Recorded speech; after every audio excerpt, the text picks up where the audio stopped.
وَلَقَدْ يَسَّرْنَا الْقُرْآنَ لِلذِّكْرِ فَهَلْ مِن مُّدَّكِرٍ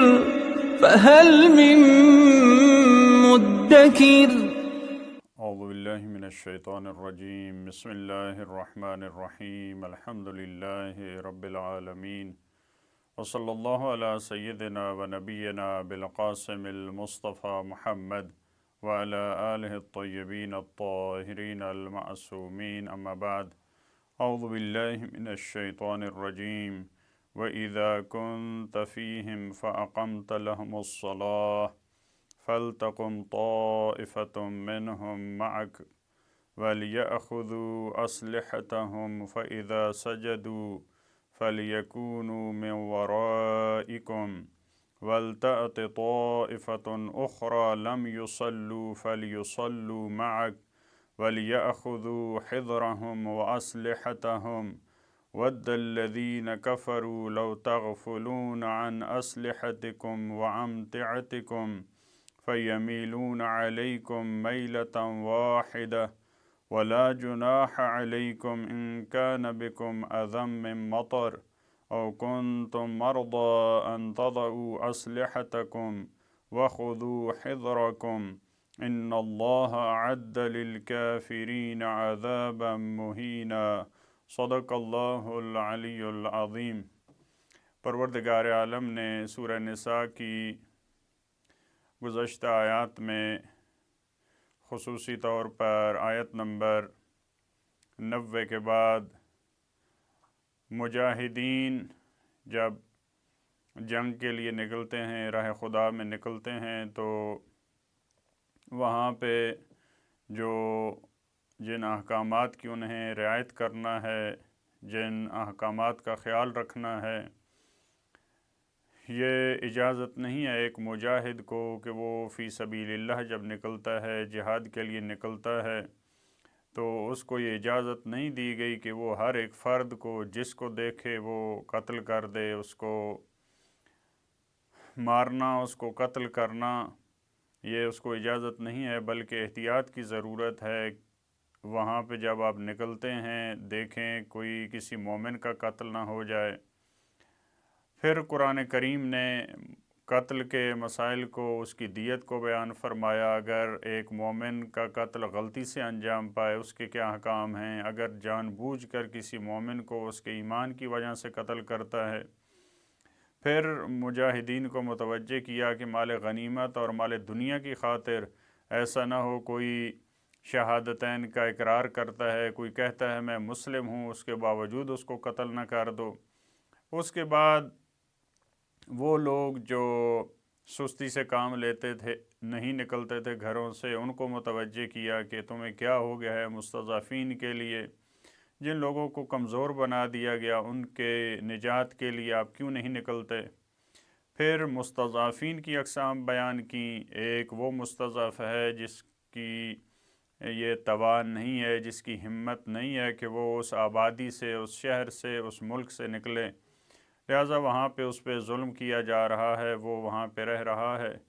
ایک وہ مستضعف ہے۔ دوسرا مستضعف یہ وہ ہے جس میں ہمت ہے، جس میں طاقت ہے، اس کے باوجود ایک ایسی آبادی میں رہ رہا ہے جہاں پہ دینی احکامات پہ اس کو عمل نہیں کرنے دیا جا رہا، شعائر اللہ کی تعظیم اور اس کی پاسداری کرنے سے اس کو روکا جا رہا ہے۔ تو ایسے حالات میں فرشتے جب اس کی قبض روح کے لیے آئیں گے تو اس کو ڈانٹیں گے اور کہیں گے کیا اللہ کی زمین وسیع نہیں تھی، تم نے ہجرت کیوں نہیں کی؟ جب تمہارا دین خطرے میں تھا، جب تمہارا ایمان خطرے میں تھا تو تم کسی اور جگہ چلے جاتے۔ اس کے بعد پروردگار عالم نے ہجرت کی، راہ خدا میں نکلنے کی فضیلت کو بیان کیا کہ جو اللہ کے راستے میں نکلتا ہے، اپنا گھر چھوڑتا ہے، اگر اس کو موت آ جاتی ہے تو پروردگار عالم نے اس کے لیے اجر عظیم رکھا ہے، اور جب وہ ہجرت کر کے جاتا ہے اللہ کے لیے، رسول خدا کے لیے، دین کے لیے، تو پروردگار عالم اس کے لیے بہت سارے راستے کھول دیتا ہے۔ آخر میں یہ سلسلہ یہاں تک پہنچا کہ جہاد کے احکامات بیان کرتے ہوئے پروردگار عالم نے فرمایا کہ جہاں دشمن کے حملے کا خوف ہو وہاں تم نماز قصر پڑھو، جو 4 رکعت کی نماز ہے، جیسے سفر میں۔ البتہ یہاں پہ اشارہ موجود ہے اور اس کی زیادہ تر وضاحت جو قصر کا مسئلہ ہے سفر میں، یہ روایات میں موجود ہے، لیکن اس آیت میں جو گزشتہ آیت تھی اس میں بھی اشارہ موجود تھا، آیت نمبر 101 میں۔ اب آیت نمبر 102 میں پروردگار عالم نے نماز خوف کا طریقہ بیان فرمایا ہے، کیونکہ جب ختمی مرتبت مجاہدین کے ساتھ ہیں،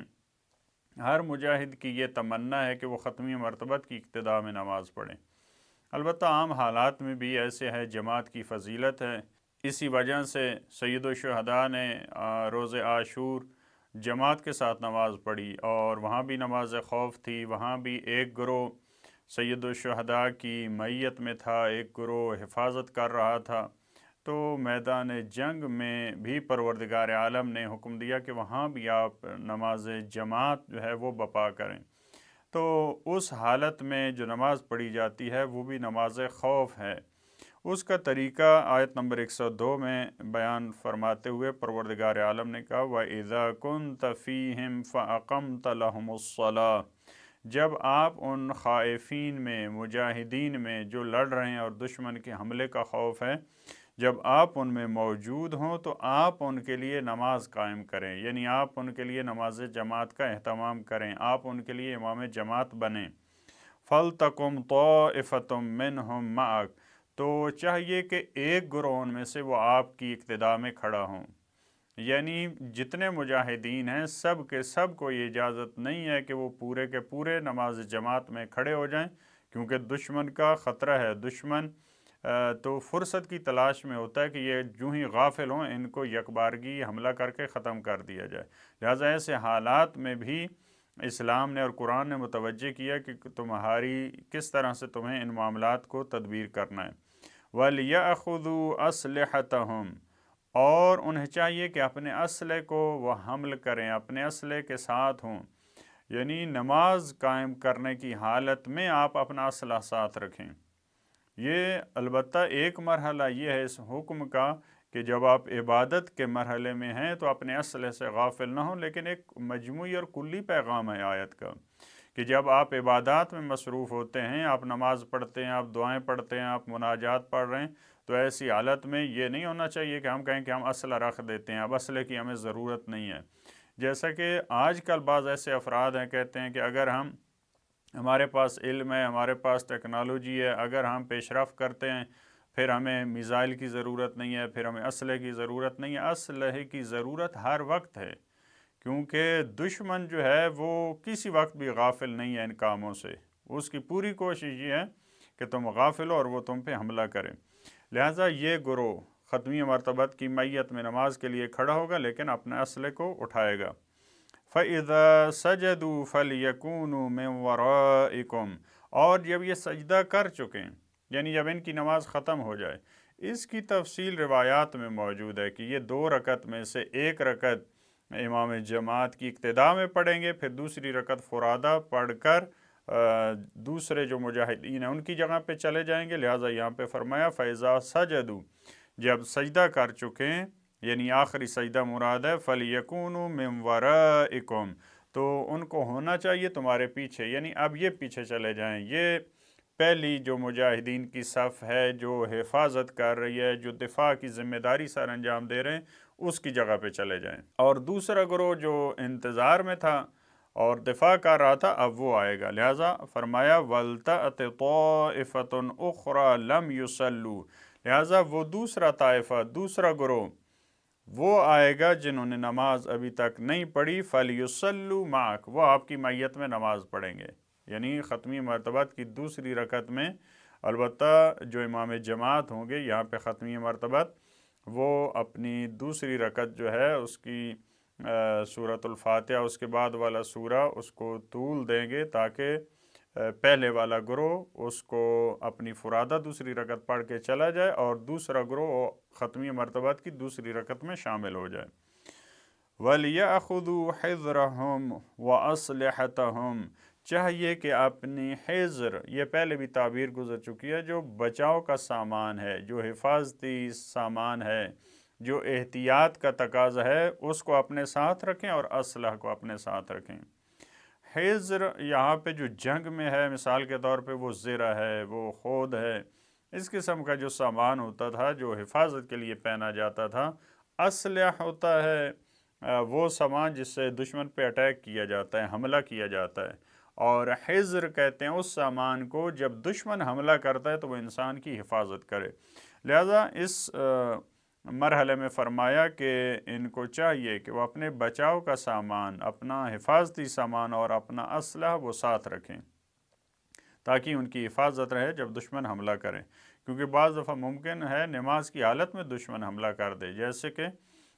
سید الشہداء نے جب میدان کربلا میں نماز پڑھی تو وہاں دشمن نے نماز کی حالت میں حملہ کیا، اور سید الشہداء کے کتنے ساتھی وہ نماز کی حالت میں شہید ہوئے جو دفاع کرنے والے تھے خصوصی طور پہ۔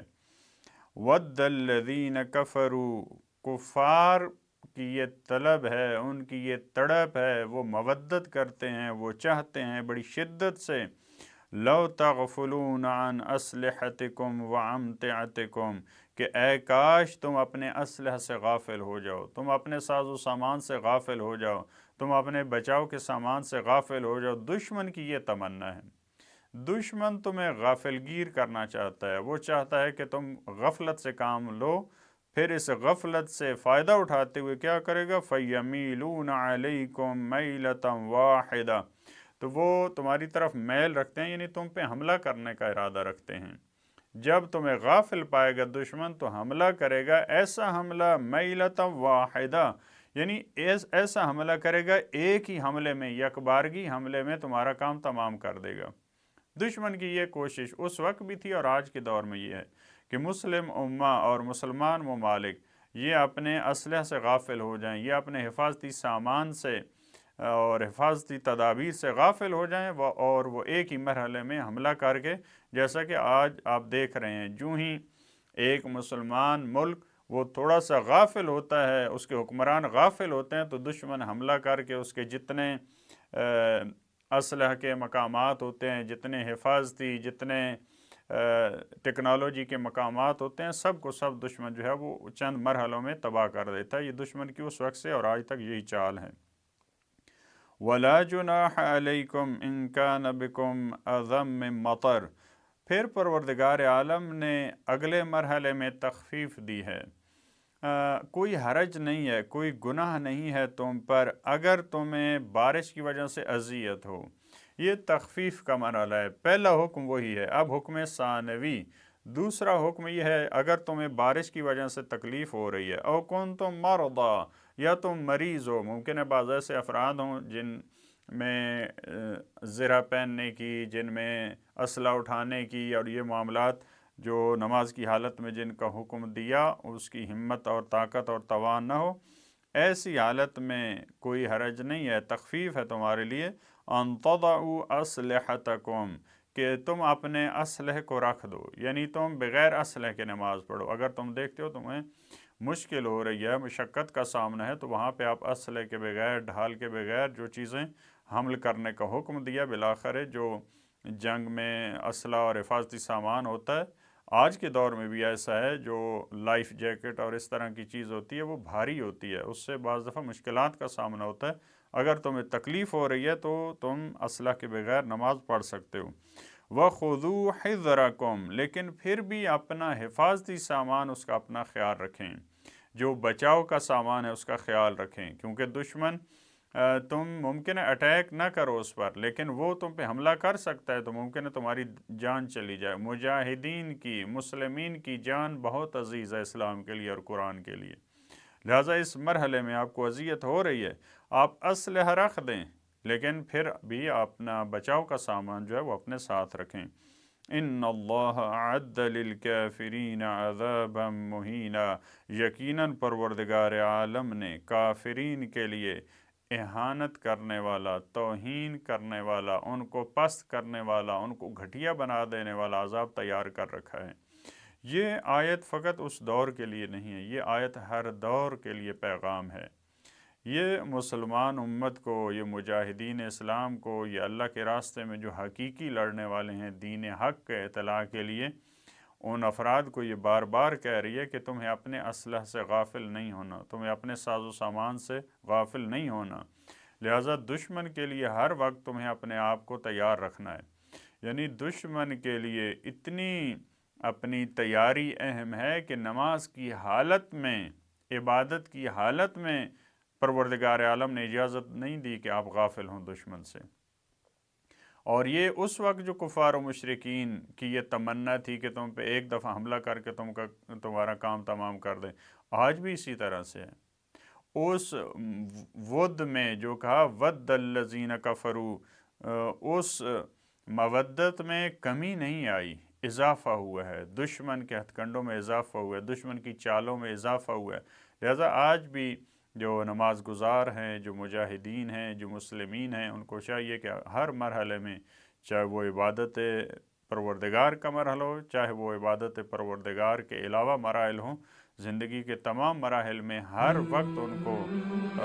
دشمن کے لیے اپنے آپ کو آمادہ رکھنا چاہیے۔ اللہم صلی علی